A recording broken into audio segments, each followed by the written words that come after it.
Bom, então, entrando aí, a gente queria saber primeiro, Salim, dos primeiros embates seus com o Moro. Acho que o caso do Tony Garcia, parece que você andou já denunciando algumas coisas anteriores dele, até desembocar nessa represália dele com você. Eu era candidato a presidente da OAB de Curitiba, quando, pela primeira vez, eu tive, entre aspas, um embate com o Sérgio Moro. Ali que eu o conheci, tramitava uma CPI, na época, na Assembleia Legislativa, e que era a CPI do Banestado, tinha a nível federal, e foi aberta uma CPI do Banestado também na Assembleia Legislativa do Estado do Paraná. Um deputado, à época, chamado Neivo Beraldin, foi deputado muitos mandatos, ele requereu, ele levantou uma história de que o diretor da Banestado Corretora, que era filho do ex-deputado Joaquim dos Santos Filho, e esse diretor, eu conheci o Joaquim, conheci a família dele toda, até tinha um certo parentesco com a família de uma tia minha, enfim, chamava-se Oswaldo Magalhães dos Santos. E o Oswaldo morreu num acidente automobilístico em 1998, enquanto presidente da Banestado Corretora. E em 2003, a polícia já trabalhava, apesar de não revelar, com essa ideia ou com essa história que corria, como acontece em cidade interior. Curitiba tem muito isso, paroquial, de que o Oswaldo não teria morrido, que o Oswaldo, na verdade, aquele acidente, nunca ninguém viu o caixão, ele foi lacrado e que ninguém nunca viu o corpo, e aquela história tomou corpo, né? Tomou força, e eu fui, então, procurado pela família do Oswaldo. O Joaquim dos Santos Filho era deputado federal na época e deputado do PFL, e ele aconteceu que eles queriam, nessa CPI da Assembleia Legislativa, eles queriam exumar o corpo do Oswaldo para ver se o Oswaldo estava enterrado. E essa situação, por incrível que pareça, tramitava, como aconteceu depois, ao longo de todos os anos, e notadamente ao longo da Lava Jato, a vara do Sérgio Moro era uma espécie de competência universal, exatamente como ocorre em cidade interior. Tudo é resolvido pelo delegado e pelo juiz, como se Curitiba tivesse um único delegado ou um único juiz. E isso foi levado ao Sérgio Moro pelos deputados estaduais e tal, e nós percebemos, o Joaquim era do meio, o pai do Oswaldo, falecido Oswaldo, percebeu a movimentação, me procurou e disse: olha, a Regina, que era a mulher dele, não aguenta, a Regina está em depressão desde que morreu o meu filho, e ela não vai aguentar essa situação. Eu falei, o juiz que está aí vai acabar definindo. Esse cara gosta de... Já tinha outras situações que ele estava aparecendo na CPI do Banestado. E eu falei: Joaquim, eu te oriento no seguinte sentido: converse com a Regina hoje à noite, vamos nos antecipar e vamos citar as matérias da imprensa e vamos peticionar o juiz, nos colocando à disposição para exumar o corpo. Apesar da dor da família, da dor da mãe, do pai, do desgaste psicológico, moral. Vamos nos antecipar, porque senão vai ficar pior ainda, porque vai ficar como se a justiça tivesse determinado e vocês estivessem se negando a fazer isso.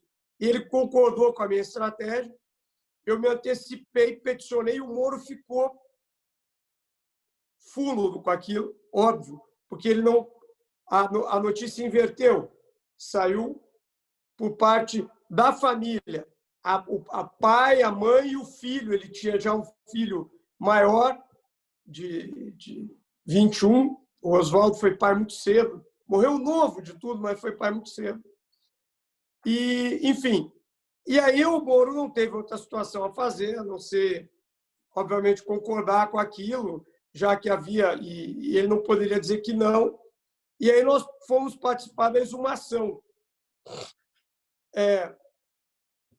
Na petição, nós pedimos que a exumação não tivesse acesso à imprensa, que a imprensa não tivesse acesso à exumação. Era num cemitério, desses cemitérios tipo o Morumbi aí, São Paulo, Parque, cemitério Parque, assim, chama Cemitério Parque Iguaçu. E o Moro, nós peticionamos, ele deferiu e nós conversamos, eu fui conversar com ele, ele disse, não, doutor, tá. No dia da exumação, o que mais tinha no cemitério era veículo de comunicação. Televisão, jornal, tudo, aberto, tudo. Entraram no cemitério Parque, aquilo, né? Então, enquanto abriam, nós tivemos que assistir a abertura. Foi uma das... Eu tenho 28 anos de advocacia, pouco mais. Foi, quem sabe, um dos atos mais marcantes da minha vida como advogado. Presenciar a exumação de uma pessoa que eu conheci em vida, eu conheci desde pequeno, Oswaldo, desde que eu era pequeno. E, enfim, e a imprensa ali. Porque, no fundo, alguns acreditavam que realmente pudesse, o Oswaldo não estar ali, fosse uma... E, ao final, ele saiu desgastado do episódio. O Moro saiu desgastado. Eu me elegi pouco depois, foi mais ou menos isso, foi nessa época do ano, outubro, em novembro eu me elegi presidente da OAB na capital. Era a única capital do país que tinha uma subseção própria. Era a única OAB que tinha a prefeitura da capital e o governo de estado. Era no Paraná. Eu até hoje defendo esse modelo, para não haver essa confusão. Enfim. Mas, eleito já presidente da OAB, tomei posse no início de 2004, janeiro, e comecei a receber, por até atuar na área criminal e ter mais esse traquejo, o anterior não atuava, reclamações de antigos criminalistas,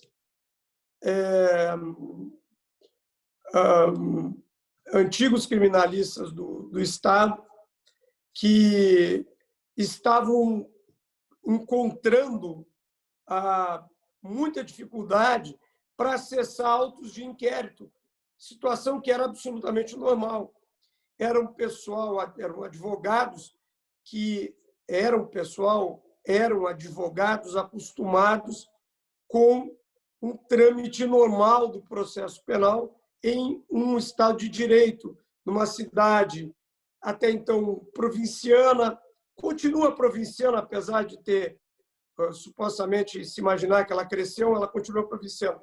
Mas aquilo havia um respeito ainda, então os advogados mais antigos peticionavam, o juiz deferia a vista do inquérito e tal, e ele começou a dificultar tudo isso.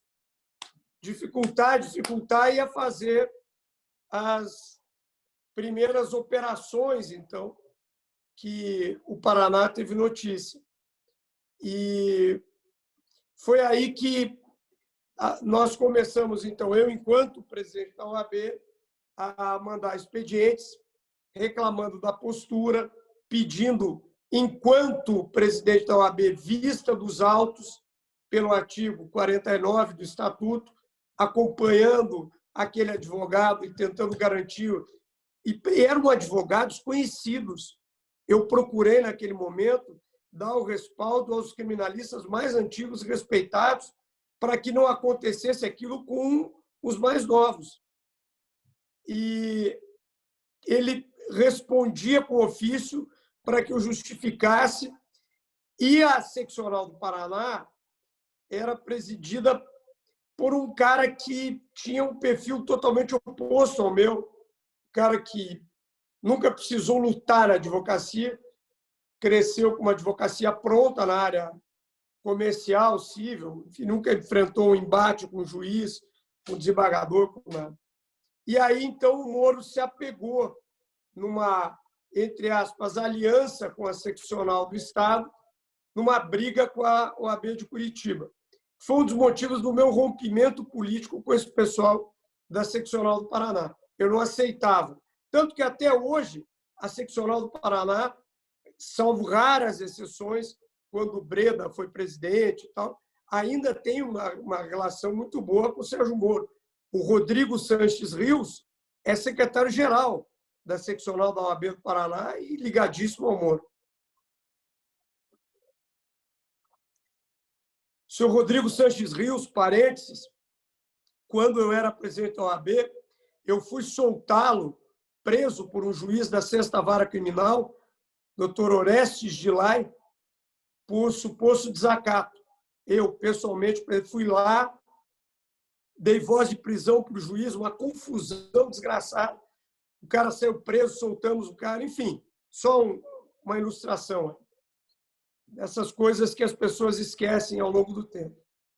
Enfim, e aí começou o embate com ele, não tanto por isso.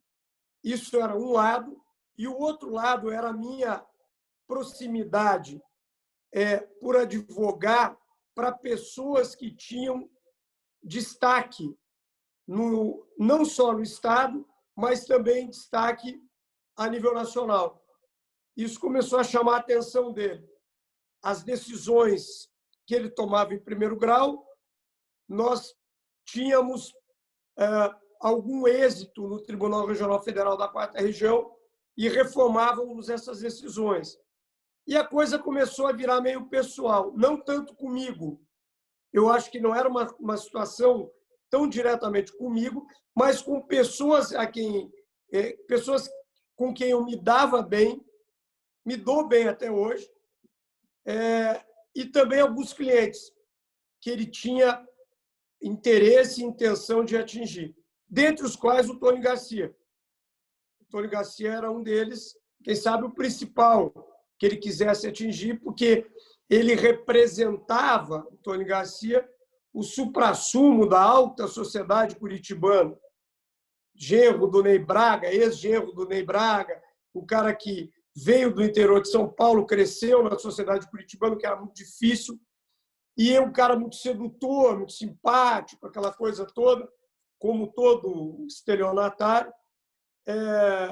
Ele acabou sendo esse personagem muito controvertido, e para o Moro era uma espécie de troféu pegar o Tony Garcia.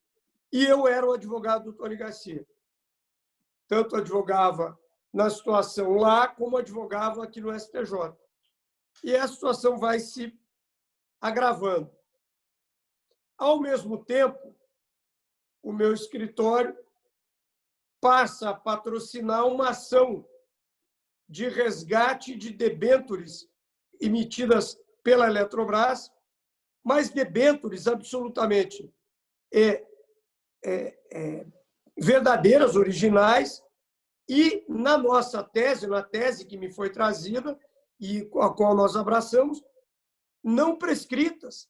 Havia vários julgados do STJ que diziam que o prazo prescricional era de 20 anos para o resgate.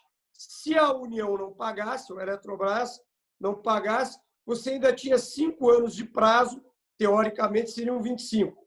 O STJ mudou para dizer, olha, os 20 anos para resgatar, mais 20, porque o prazo decadencial contra a Eletrobras, que é uma sociedade de economia mista, não é o mesmo que para a União.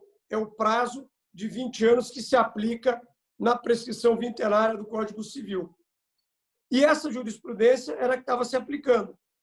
Então, uma debênture de 1965, se ela não fosse paga até 85, ela teria de 85 até 2005 para se ajuizar uma ação contra a Eletrobras. Ainda que contra a União tivesse prescrito, contra a Eletrobras não estava. E a Eletrobras, por ser uma SA, uma sociedade de economia mista, com 99% das ações pertencentes à União, deveria, então, responder nos termos da súmula 42 do STJ, que está vigente até hoje. Essa tese, essa ação foi conduzida no meu escritório por 2 consultores que estavam lá e que eram pessoas mais antigas, que já tinham sido secretários de Estado, já estavam aposentados do serviço público.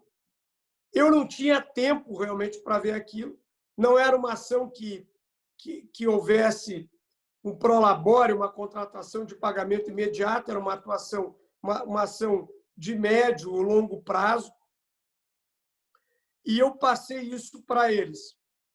Aí surgiu a ideia de se pedir uma tutela antecipada mediante uma garantia, uma caução idônea para que houvesse o pagamento dos valores.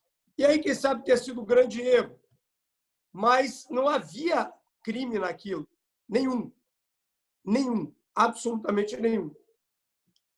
Até porque o juiz, dificilmente um juiz daria uma tutela antecipada. Muito difícil. E aconteceu de uma investigação contra gerentes do Banco do Brasil cruzar uma pessoa que havia levado essa tese ao escritório. E aí começa a interceptação nesse advogado, que era um advogado de Pernambuco, e por meio desse advogado se chega naqueles 2 ex-secretários de Estado, advogados aposentados do Estado, servidores públicos, na época com mais de 60 anos, e aí chega-se até o interior do meu escritório, uma ação que eu, Michel Saliba, sequer acompanhava, sequer tinha conhecimento do andamento. Então, foi assim. Saliba, só para situar um pouquinho, eu acompanhei esse negócio da tutela antecipada, lá que faziam muito com o BNB, lá, Banco do Nordeste do Brasil.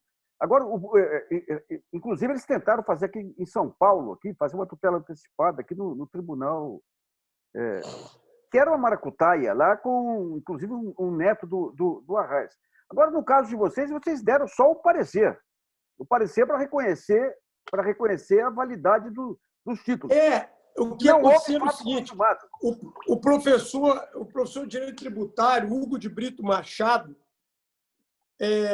que é um professor conhecidíssimo de Direito Tributário, ele tinha dado um parecer, nós demos o aval, mas nós patrocinamos a causa. Em nenhum momento nós escondemos, não havia nada de errado em patrocinar aquilo.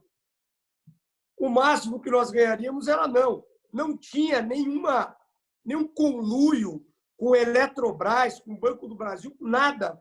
Tampouco com o juiz. Nada. Tanto é que não houve nunca nenhuma decisão em relação ao nosso escritório. Nós nunca obtivemos nada, não existia nada. Era uma tese, o objetivo era resgatar o valor ao longo do tempo.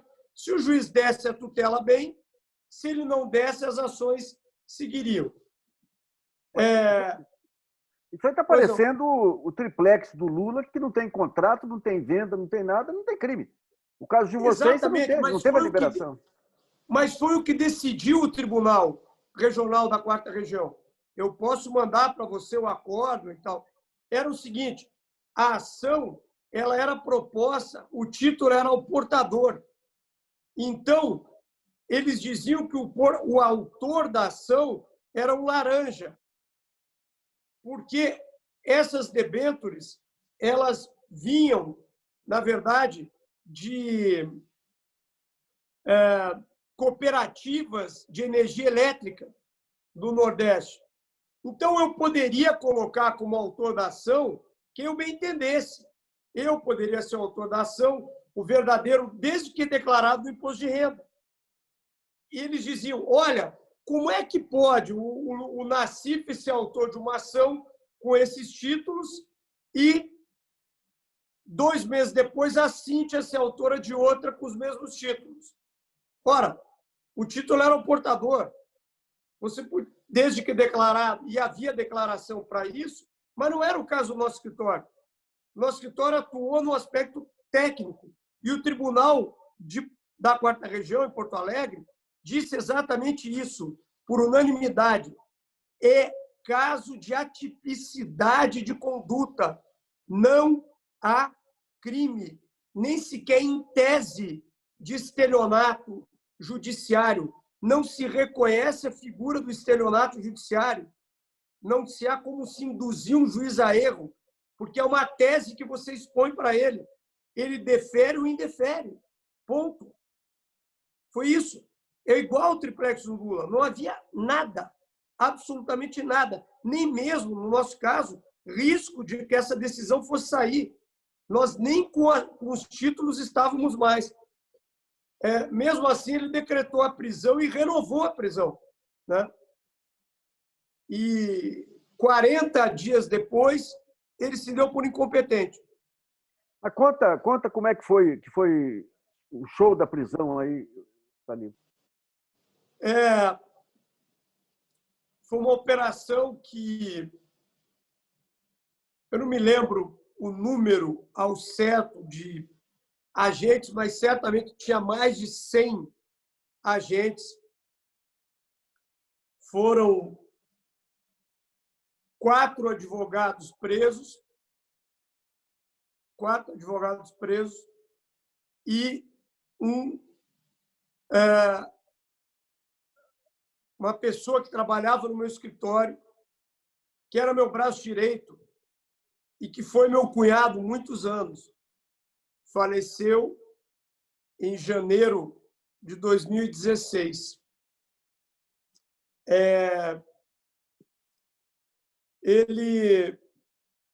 Essa operação foi uma das primeiras ocorridas naquela gestão do Márcio Tomás Bastos, Paulo Lacerda era o diretor da Polícia Federal. Então, aquilo tudo era muito novo. Hoje, uma operação da Polícia Federal tem um reflexo. Ninguém nem lembra. Naquele tempo, não. Uma operação da Polícia Federal dava matéria no Jornal Nacional durante 3, 4 dias. Em todos os jornais, jornal da Band, da SBT, da Record, dava na hora do almoço, à noite e no horário nobre, no último horário. Então, você era massacrado. Capa do Globo, capa da Folha de São Paulo. Para você ter uma ideia, o Severino Cavalcante foi eleito na mesma época, no mesmo dia em que ocorreu, na madrugada em que o Severino foi eleito, 3, 4 da manhã, a nossa operação foi às 6 da manhã. No outro dia, as capas dos jornais do Paraná davam uma linha do Severino e a manchete tomava 80% e dizia assim: golpe de 3 bi. Advogados presos por golpe de 3 bilhões de reais. Como é que eles chegaram a essa cifra? Eles colocaram todas as ações contra a Eletrobras do país e atribuíram a essa formação de quadrilha. Informação da Polícia Federal. Informação da Polícia Federal. Quer dizer, veicule uma mentira até que ela seja desmentida ou não. Eles não desmentiram. A ação nossa era de 56 milhões de reais. E todas as ações que tramitavam naquele momento, que eles tiveram acesso, tinha muito mais, eles somaram e acusaram um golpe de 3 bi, como se nós tivéssemos dado um golpe de 3 bilhões. E como se nós tivéssemos dado o golpe. Isso é um verdadeiro absurdo. E foi assim. O seu cunhado, que idade tinha na época? João tinha 27 anos. 27. Ele morreu 10 anos depois, 11 anos depois, 10 anos depois. Ele se tornou alcoólatra depois disso, uns anos depois, problema seríssimo com álcool e medicamentos, enfim. E morreu numa situação muito difícil, sozinho no seu próprio apartamento, enfim. Saliba, daí vocês apelam, são inocentados. Quais as consequências disso? Nós não chegamos, nós impetramos um habeas corpus. Não teve, veja, não teve ação penal contra nós na Justiça Federal. O Moro decreta uma operação e 40 dias depois ele diz assim, tem razão. Os títulos são verdadeiros, não são falsos. E a prisão dele toda era baseada na hipótese dos títulos serem falsos. Eles têm razão, os títulos são verdadeiros. Então, a competência não é da vara especializada. A competência é da primeira vara, para onde foi distribuído primeiramente, primeira vara federal criminal. E aí ele dá um despacho de 3 laudas ou mais, recomendando à juíza da primeira vara que mantivesse a nossa prisão. Veja, ele começa dizendo, eu sou incompetente.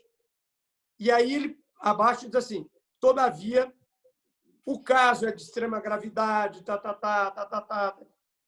e fundamenta para a juíza a necessidade da nossa prisão, orientando-a, ele orienta. Ele fazia isso enquanto o tempo todo ele fez isso. Ao longo da Operação Lava Jato, ele fazia igual. Ele orienta a juíza que ratifique os atos sob pena de perder eficácia a investigação, como se ele fosse investigador. E a juíza, obviamente, ratificou, coisa que não poderia, porque uma prisão preventiva teria que ser fundamentada novamente. E aí o habeas corpus é impetrado, então, com esse novo fundamento, se dá a liminar, e quando ele se diz incompetente, o tribunal diz, não, para aí. Os títulos não são falsos, são verdadeiros. Coisa que ele poderia saber antes de decretar a prisão, ele poderia saber. Óbvio. Era a coisa mais fácil do mundo, era saber sobre a veracidade daqueles títulos. Né? A questão do sistema de segurança do banco, para o banco pagar ou não, se a liminar saísse. Ele tinha elementos dentro dos autos que jamais o Banco do Brasil faria qualquer operação por meio de um gerente de agência. Não fazia, não fez e certamente não fará. Isso passa aqui pela Gerência de Segurança em Brasília, Diretoria de Segurança do Banco. Mesmo assim, ele decretou a prisão cautelar, porque ele dizia que esses advogados soltos significavam um risco à sociedade, pois mais cedo ou mais tarde eles poderiam atingir o intuito de obter essa decisão liminar e, com isso, dar um prejuízo aos cofres da Eletrobras e da União. Não indicava qual juiz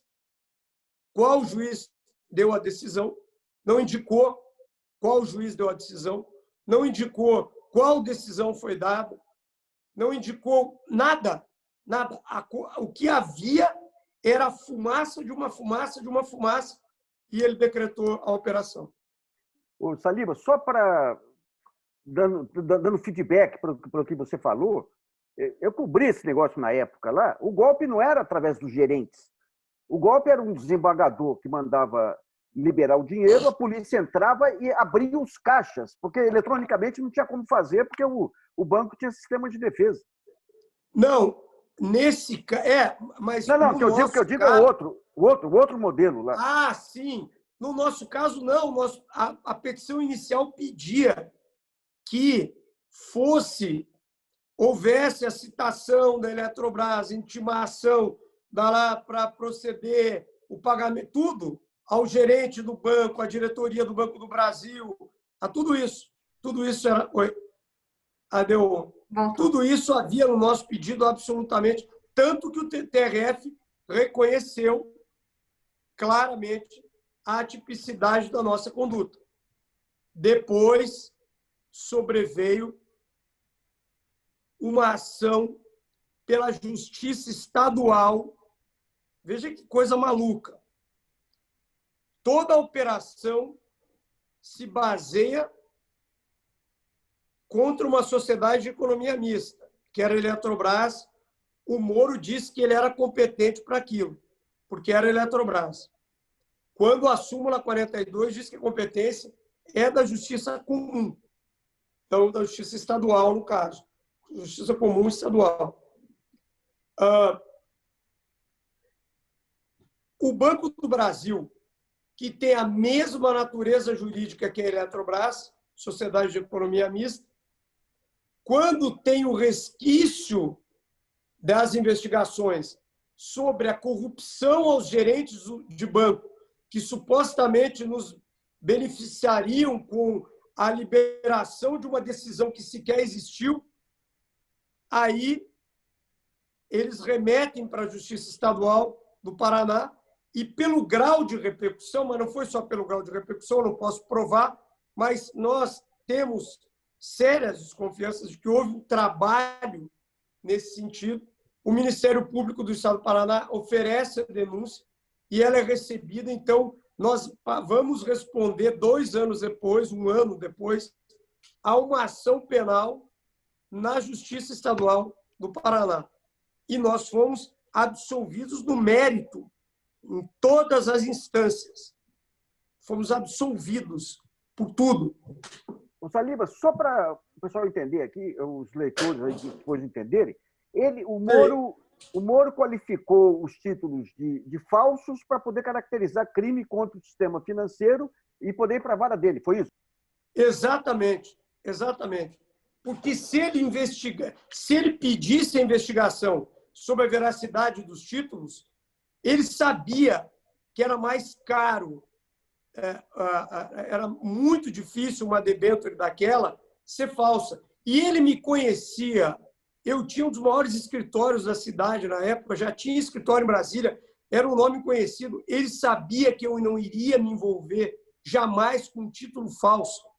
Mas ele não podia fazer a investigação, porque se a Polícia Federal, e a Polícia Federal também sabia, se a Polícia Federal investiga e atestasse, e fosse atestar a veracidade, não iria para a vara dele.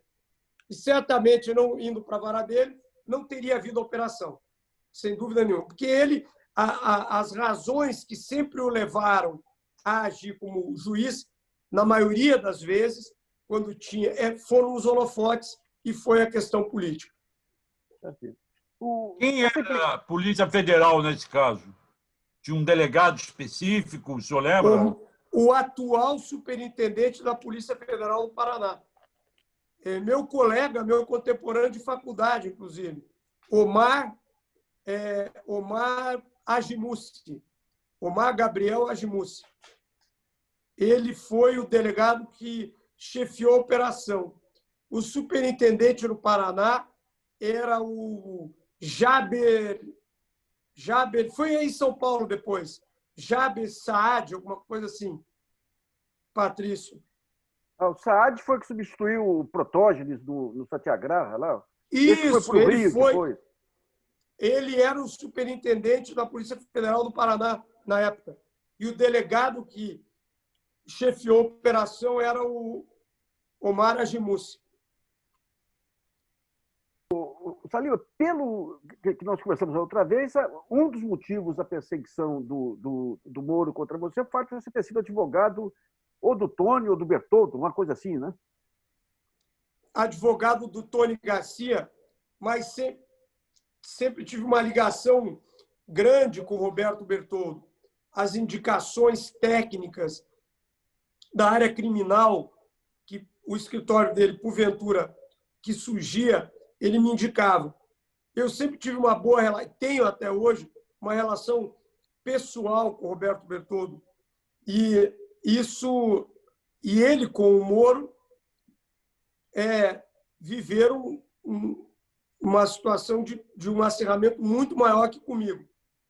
Então, seria também uma forma, uma espécie, um meio, perdão, de ele atingir de um jeito ou de outro, chegar de um jeito ou de outro à pessoa do Bertoldo e também do Tony Garcia.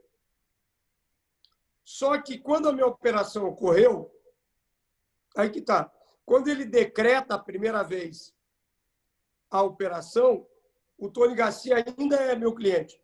Não, tinha deixado de ser cliente já. E ainda não tinha sido preso. E o Tony Garcia foi preso em novembro de 2004. E a nossa situação ocorreu... Oi? A sua operação foi dia 15 de fevereiro de 2005. 15 de fevereiro. 2004, não? 15 de fevereiro de 2005. 2005, então. Tá. Faz 16 anos vai fazer agora, nisso ano. Eu abri o meu escritório aqui em 2003, ano em que eu me elegi lá em Curitiba, na OAB. Tinha escritório nos dois locais, mas a minha sede era Curitiba. Depois, eu migrei para cá. O episódio, aquele episódio do grampo no Moro, aí que acabou deflagrando todo esse ódio contra ele, o que ocorreu?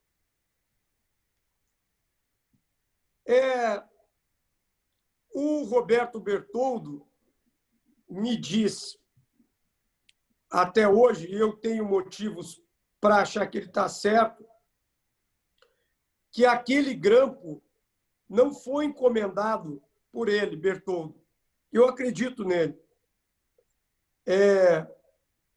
Aquilo era aquele grampo teria sido coisa do Zé Janene e do Alberto Youssef, que era compadre dele, segundo o que o Bertoldo sempre sustentou. E o Bertoldo teria sido colocado na história exatamente para desviar a questão. Que haveria um desvio, né? Óbvio.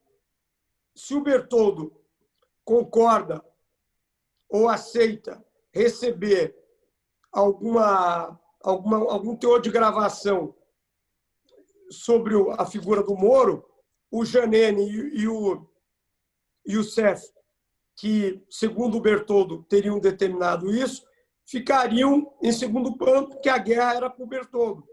Então, o Moro iria perseguir o Bertoldo. E isso faz todo sentido ao longo do desenrolar dos episódios. Né? Mas eu não tenho... Eu acredito no que o Bertoldo me disse. Não tenho elementos para dizer que foi o Janene, né? Mas, por conhecer o Bertoldo e por todas as evidências, me parece que o que o Bertoldo fala é verdade.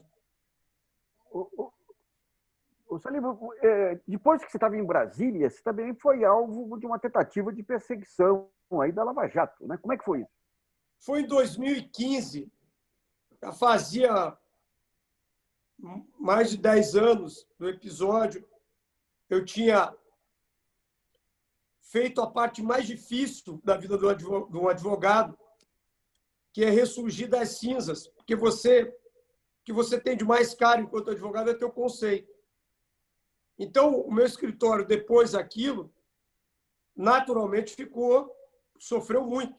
Ninguém queria ter a mim como advogado. Até hoje, é bom que se frise, eu tenho reflexos negativos de contratação no meu escritório, ainda tenho, por conta dessa operação Big Brother, mesmo tendo sido arquivado tudo contra mim. Quando eu tenho que passar por um compliance, por exemplo, de uma grande multinacional, etc., eu não consigo a contratação como advogado criminal. É impressionante. É um ônus com o qual eu aprendi a conviver, né? Lutando para que isso possa ocorrer, que você possa seguir e para que o direito ao esquecimento seja um dia algo homenageado, principalmente no nosso Estado de Direito. Mas a perseguição que eu sofri aqui foi uma tentativa de chegar a mim, porque eu presumo que o Sérgio Moro nunca tenha engolido o epílogo daquela operação absurda que ele deflagrou contra o meu escritório. Quem pede toda a investigação aqui em 2015, não só contra a minha pessoa, mas contra um outro advogado aqui também, é exatamente a Força-Tarefa da Lava Jato. Hoje nós sabemos que a Força-Tarefa da Lava Jato era chefiada por ele mesmo, Sérgio Moro. Quando aconteceu aquilo contra mim, eu me reuni com vários companheiros aqui em Brasília, amigos, e tive o apoio irrestrito do Conselho Federal da OAB por meio do Marcos Vinícius Furtado Coelho e do presidente do Conselho Seccional, na época que o atual governador Ibanez Rocha foi muito firme. E eu expliquei a situação e eu não tinha dúvida, na época, de que aquilo era uma ação do Sérgio Moro contra a minha pessoa. Era só a quebra de sigilo, no primeiro momento. Mas eu sabia que vinha mais. Aí eu me movimentei como se fosse uma prisão decretada contra mim, a quebra de sigilo. E fui tratar de aplicar a vacina. Tive com o ministro Teori, juntamente com todas as autoridades competentes, movimentei todas as pessoas que me conheciam no Poder Judiciário aqui do Distrito Federal para entender o absurdo que estava acontecendo. E, felizmente, eu abri o meu sigilo, eu espontaneamente abri o meu sigilo, nos exercícios financeiros bem posteriores àqueles pedidos, para mostrar que eu não tinha nada a ver com o recebimento de nenhuma empreiteira, de nada. Isso ficou demonstrado. Eu recebia pelo PP, pelo Partido Progressista, hoje Progressista, tinha um contrato mensal declarado junto ao TSE pela minha atuação enquanto advogado. Eu sou advogado criminal e eleitoralista, ou criminal e eleitoral, atuo nas duas áreas. E tinha esse contrato com o PP. O Alberto Youssef sabia disso. Tanto que eles retardaram ao máximo para ouvir o Alberto Youssef, para deixar com uma espada de Damocles. Quando o Alberto Youssef foi ouvido, o Alberto Youssef disse, não, o Saliba não recebeu, não tem nada a ver com o Saliba isso. Não, o Saliba não tem nada a ver com essa história. E o próprio Alberto Youssef não fez não mentiu, falou a verdade. E disse, olha, não tem, havia prova inequívoca das minhas contas bancárias, das movimentações todas. Então, eu apliquei a vacina e o antídoto porque logo depois teve o pedido de busca e apreensão ao meu escritório e à minha residência. E o ministro Teori deferiu. Ele deferiu 47 mandados de busca e apreensão contra vários advogados, deputados e tal. Teve 4 indeferimentos. Dos 4 indeferimentos, 2 foi em relação a mim, porque ele já estava devidamente, através de petições, etc., já sabia do que se tratava, né? E, infelizmente, o ministro Teori morreu. Infelizmente. Quem sabe a Lava Jato tivesse terminado muito antes, porque o ministro Teori começou a perceber ali naquele final de 2016, início de 2017, o caminho que estavam tentando dar à operação. Saliba, mas o Teorico já conhecia o trabalho do Moro lá do Sul. Ele defere aí 40 pedidos aí de busca e apreensão. Você acha que teria mudado alguma coisa se ele tivesse ficado vivo efetivamente? Eu acho que teria precipitado o término da operação. Não acho que ela não seria desastrosa. Eu acho que ela continuaria a ser, com todo o respeito ao ministro Teori, ela continuaria, porque aquelas alturas do campeonato, quando ele morreu, ela já tinha protagonizado abusos assim absurdos.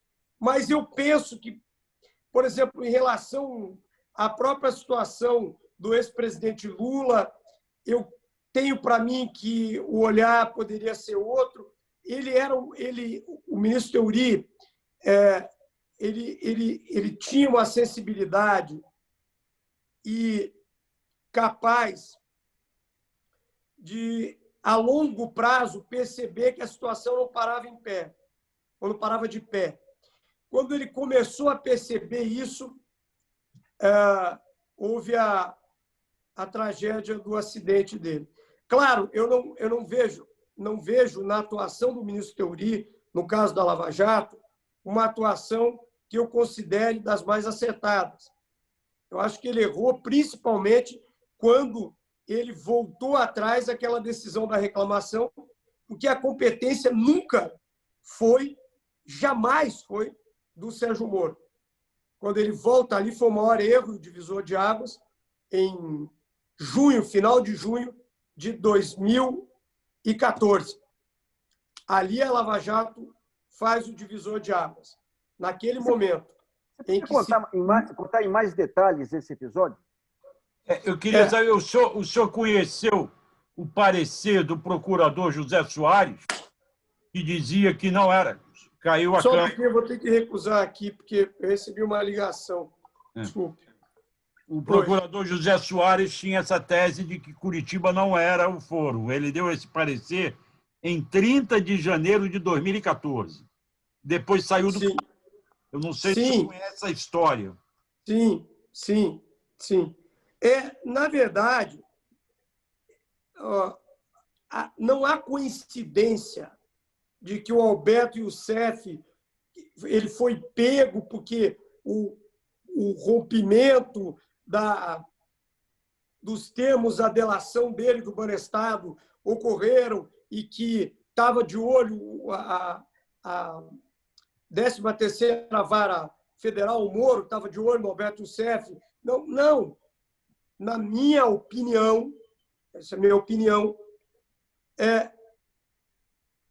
a movimentação natural dos trabalhos do Alberto Youssef evidenciavam a proximidade dele, isso era público, com a alta cúpula do Partido Progressista, e se sabia que o Partido Progressista tinha e fazia parte da coalizão do governo federal. Não é à toa que o Sérgio Moro agarra a Lava Jato com unhas e dentes. Aquele filme que eu assisti, como é o nome, o Mecanismo, deixa claro que o Alberto Youssef sabia que seria preso. Ele sabia que seria preso. Não havia o que fazer. Ele sabia. Entre aspas, de um jeito ou de outro, ele percebeu. E a questão da manutenção é porque isso o Moro fazia desde a época em que, de outros casos, a época em que eu advogava para o Tony Garcia, ele pegava avião e vinha a Brasília. Ele pegava avião, vinha a Brasília conversar com os ministros do STJ, porque o processo estava trancado, na verdade suspenso por uma liminar, e ele não podia processar. Então, não era nem o Ministério Público Federal, aqui da Procuradoria-Geral da República, que ia trabalhar junto ao ministro relator. Ele, juiz, pegava o avião e vinha para cá. A questão da reclamação, eu não tenho provas, eu não sei, mas eu não tenho dúvida da ingerência, da gestão que o Moro fazia na defesa da competência de processos que lhe interessavam, principalmente sob o aspecto político. E essa reclamação, quando concedida a liminar, é uma reclamação do Paulo Roberto Costa, que foi manejada pelo advogado Nélio Machado, meu amigo Nélio Machado, advogado do Rio de Janeiro, e que o ministro Teori concede a liminar para dizer que havia indícios, sim, de que aquela operação envolvia parlamentares federais. E o parlamentar federal em questão era quem? André Vargas, do PT do Paraná, que já era citado e já havia conhecimento de que ele era ele, de que o André Vargas era o André Vargas, desde o início da operação. Desde o início. O Teori dá uma liminar e o ministro Teori volta atrás e revoga essa liminar, se não me falha a memória, no dia 30 de junho de 2014, às vésperas do recesso.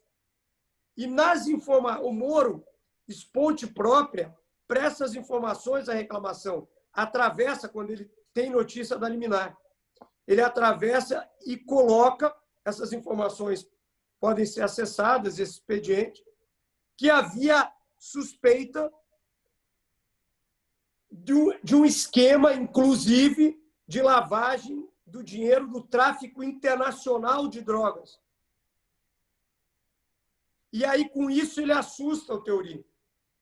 O ministro Teori não havia, tanto que nunca mais se ouviu falar nisso, só naquele ofício, ponto. E o ministro Teori, aí há uma pressão, etc., e ele pega e Aí nós temos que reconhecer que houve pressão política, sem dúvida alguma.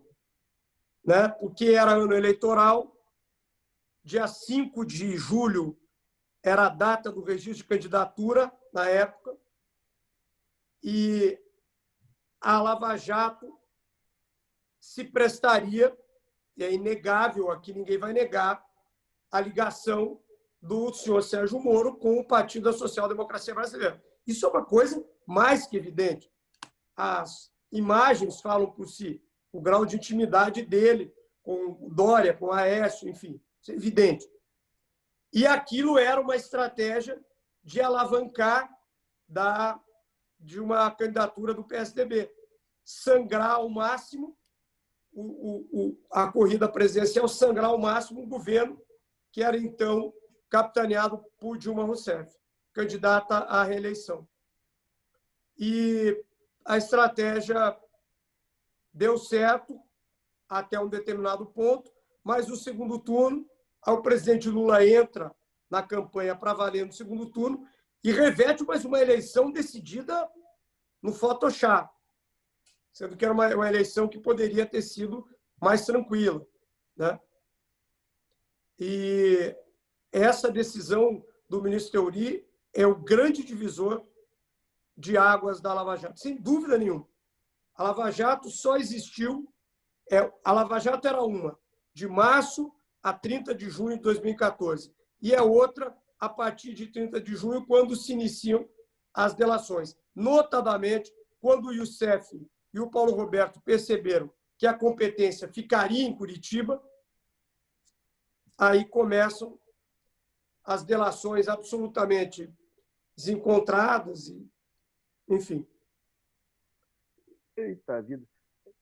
Se tem alguma explicação para o fato do lugar do Fachin ter sido, aliás, do Teori ter sido ocupado pelo Fachin, porque ali houve uma manobra, efetivamente, para entregar para o Fachin, mas já tinha sinais de relações do Fachin com o Moro?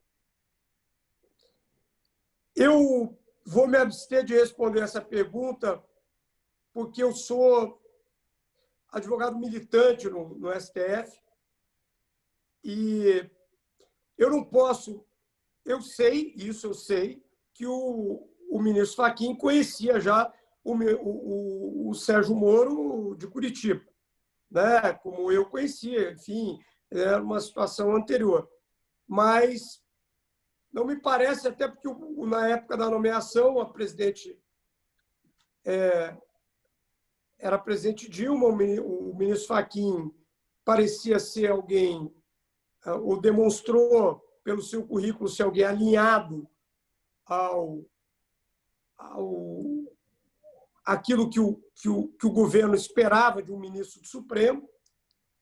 Já era a terceira ou quarta vez que ele tentava, e aí eu creio que ele conseguiu derrubar as resistências que existiam ao nome dele, né? É o que eu me limito a dizer nesse caso. Tá, joia. Marcelo, Cíntia? Doutor, o senhor tem clientes na Lava Jato? Tenho. Mas eu me recusei, ao longo da Operação Lava Jato, a atuar na Justiça Federal do Paraná. Sem revelar nomes, obviamente, eu fui procurado por mais de uma vez, em razão da minha história com Sérgio Moro, para gerar, entre aspas, uma suposta suspeição. Eu jamais me submeteria a isso, jamais me submeteria a esse tipo de situação, jamais iria entrar numa causa para poder gerar a suspeição. E, mais que isso, ele não se daria por suspeito, mas eu jamais eticamente aceitaria a situação. Então, eu coloquei, ainda que não fosse o objetivo do réu, o meu patrocínio para essa finalidade, eu não aceitei. Tanto que tiveram alguns réus que eu indiquei outros advogados e que vieram me procurar e que continuaram sob a minha orientação e consultoria, mas que tiveram o patrocínio nos autos, lá em Curitiba, de outro advogado, porque eu me recusei a atuar como advogado, tendo o Sérgio Moro como juiz, porque fatalmente eu teria que levantar a hipótese de suspeição em razão do episódio pretérito. E assim nunca quis atuar mais nos processos que tramitaram, não só da Lava Jato, os anteriores, na vara do juiz Sérgio Moro. Doutor, deixa eu lhe fazer uma pergunta. Como advogado de Curitiba, conhecendo todos os meandros e tendo acompanhado essa história da Lava Jato, o senhor encontra uma explicação para nenhuma das defesas terem utilizado a questão do grampo ilegal encontrado na cela do Alberto Youssef como motivo de suspeição da Lava Jato, como motivo para anular, inclusive, prova? Eu deixei Curitiba há 15 anos. Eu me considero um advogado brasiliense, sem dúvida nenhuma, com a família, filhos aqui, né? São os meus filhos. Enfim, sou divorciado, tenho 3 filhos, dos quais 2 já nasceram aqui, enfim, sou a mais velha lá. Eu não acompanhei o dia a dia da Lava Jato lá em Curitiba. Eu sequer fui. Eu fui a Curitiba várias vezes visitar clientes meus de processos da Lava Jato que tramitam ou tramitavam aqui no Supremo. Aqui eu atuei na Lava Jato, nas ações penais originárias. Me chamou a atenção aquela situação. Nós tínhamos... Eu acredito que aquilo caiu por terra no momento em que o Alberto Youssef decidiu delatar. Quando ele decidiu delatar, aquilo passou a ser desimportante para o advogado dele. Os demais réus não teriam como utilizar aquilo, ou até eu realmente não tenho conhecimento se chegaram a utilizar, mas ainda que utilizasse, o argumento seria qual? Não dizia respeito aos seus clientes, mas sim a um terceiro e não ao cliente dele. Então, não haveria suspeição em razão disso. Né? Eu pressuponho que seja isso, mas eu não tenho como afirmar. Bom, tá joia. Posso só arrematar aqui para a questão de vídeo mesmo, Nassif, doutor? O doutor falou aqui para a gente, definiu o Moro aí como juiz investigador, né? um juiz que gostava de processar e julgar os investigados, principalmente os visados pela imprensa, né, as pessoas públicas conhecidas, enfim, um juiz que gosta de holofotes. Se o doutor tivesse que resumir quem é Sérgio Moro, dentro de toda essa trajetória que o senhor já tem com ele e conhece hoje da Lava Jato, se tivesse que resumir quem é Moro para alguém que não conhece, como que o senhor resumiria? Sérgio Moro é um político que se travestiu de juiz para atingir o seu intuito, que era se tornar conhecido da maior parte da população brasileira. Quem sabe ele não imaginasse a tamanha repercussão e o tamanho sucesso que o seu nome teria. Mas na maioria esmagadora das suas ações enquanto juiz, ele sempre buscou os holofotes, sempre agiu de maneira seletiva, sempre escolheu quem ele quis julgar e sempre tratou as pessoas que tinham maior repercussão na sociedade com penas muito mais graves, absolvendo outras pessoas menos conhecidas. O Sérgio Moro nada mais é do que um político. Quem diz isso não sou só eu. Quem diz isso é o Sérgio Moro, quando ele deixa 22 anos de magistratura e embarca numa aventura e assume um cargo de confiança em um governo que se iniciava e que ele não sabia o que iria ser. Ele, Sérgio Moro, responde de quem ele é. Ele é um político. Fosse ele um juiz de verdade, eu sou filho de um juiz de carreira que faleceu muito novo, perdi meu pai com 18 anos. Fosse ele filho de um juiz, jamais ele teria deixado a toga para ser ministro da Justiça. Ele chegaria ao Supremo, direto do seu gabinete de Curitiba, para o Supremo Tribunal Federal. Mas ele nunca, ou não era o Supremo que lhe interessava. O que sempre lhe interessa, o que sempre lhe interessou foi a fama, o que sempre lhe interessou foi o poder. Sérgio Moro tem sede de poder. E se pudesse resumir rapidamente... Quem estava falando? Perdão? O Jack. O Jack. Se pudesse também resumir... Doutor? Caiu? Oi, se pudesse também... A bateria do celular. Rapidamente, então, se pudesse resumir os métodos, os principais instrumentos do Moro, sem os quais o Moro não consegue trabalhar, o senhor citou aí esse ativismo de até pegar o avião e ir para Brasília para conversar com ministros, enfim, se pudesse resumir os métodos dele também. O principal método do Sérgio Moro é a mentira. É a mentira.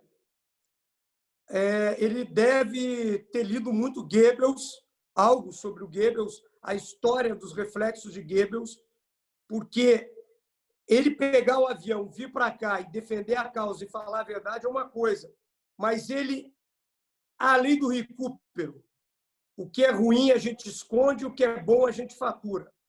Então, a mentira, a omissão, os decretos de prisão do Sérgio Moro são esquizofrênicos. Ele traça sempre um paralelo e nunca afirma nada de maneira categórica. Sempre há uma suposição e todo decreto é construído no futuro do pretérito. O método principal dele é a mentira, é a farsa, e aí disso decorre a delação, disso decorre a pressão para delatar. Sem grampo e sem as delações, não existe investigação e não existe processo que o Sérgio Moro tenha protagonizado. Não existe. Não há uma investigação do Sérgio Moro que você olhe de cabo a cabo e diga, não, isso aqui não tem nulidade, isso aqui é isento. Não há, porque há pressão em tudo. Né? São esses os métodos. Saliba, só para entender um pouquinho o perfil psicológico do Moro, ele investe contra desembargadores que dão sentenças que desagradam ele. Investe contra a sociedade curitibana. Há algum aspecto de vingança social, alguma coisa assim da parte dele? Não?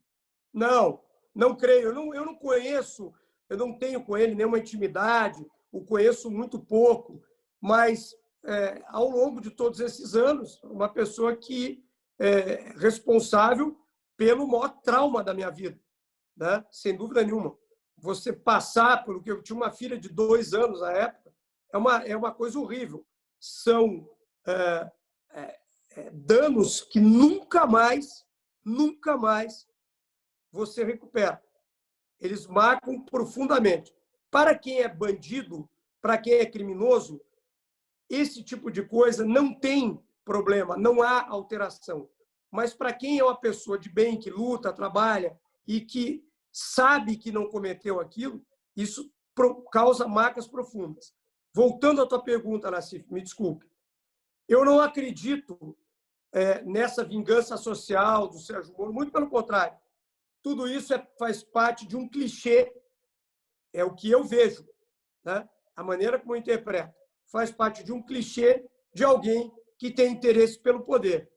Se ele quisesse, por exemplo, voltar ao judiciário, ele poderia estar trabalhando agora por um 5º constitucional, uma vaga do STJ, uma situação assim, né?